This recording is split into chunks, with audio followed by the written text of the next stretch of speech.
Subukan nga nating magluto nitong beef pares mami. Naiiba ito sa trending na beef pares. Yung mami po yung gagawin natin. So unang-una ay meron tayong beef dito. So hiwain lang natin. Medyo malaki po ang pagkahiwa.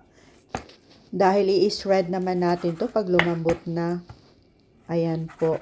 At pagkatapos ay timplahan natin ng asin at paminta. Depende na po sa dami na ilalagay ninyo. And then gamit itong malinis nating kamay, paghalo-haluin lang natin. Ganyan lang po para even po ang kanyang timpla. At pagkatapos dito sa ating pot, magpainit lang ng konting cooking oil.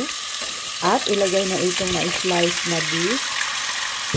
Silutuin lang natin ng mga about 2 minutes. Yung maging light brown lang po yung kulay.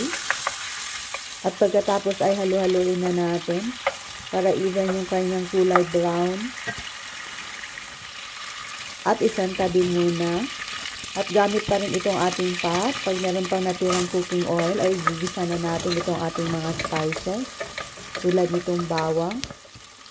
At isunod na natin itong ating grated ginger. Ayan. Yan po ang nagpapabango ng ating sabaw. At maglagay ng chopped red onion.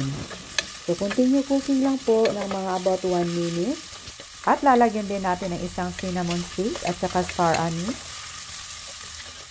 Ilagay na itong beef.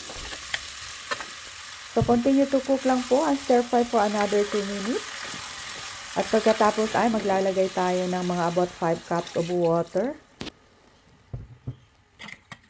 Idagdag na din itong isang beef cube. Timplahan ng sugar at saka soy sauce. And then mix lang natin. Continue cooking lang po hanggat sa lumambot itong ating karne. Takpan. Sa akin mga 2 oras po ang pagluto hanggat sa lumambot. Nag-reduce po yung tubig na nilagay natin. So nagdagdag tayo ng mga about 2 and 1/2 cup. Depende na po sa inyo kung gaano po kadami yung sabaw na ilalagay. And then timplahan natin ng asin ayon sa ating panlasa. Yung iba ay naglalagay ng cornstarch para medyo thick po yung sabaw. Pero sa akin ay tama na po yan. So, hanguin muna natin itong ating karne, set aside. Para clear po itong ating broth, ayan, gumamit ako ng strainer. Sinala ko yung mga nadurog-durog na mga spices. At dito naman sa kumukulong tubig ay ibablanch muna natin itong ating pansit. At ihanda na natin itong ating beef. So, spread muna natin.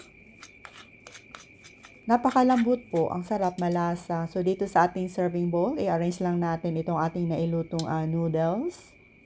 Depende po kung gaano kadami yung ilalagay natin. So, lalagyan na natin ng shredded beef. At saka maglagay nitong ating beef broth. So, para naman sa ating toppings, naglagay tayo ng chopped spring onions at saka fried garlic.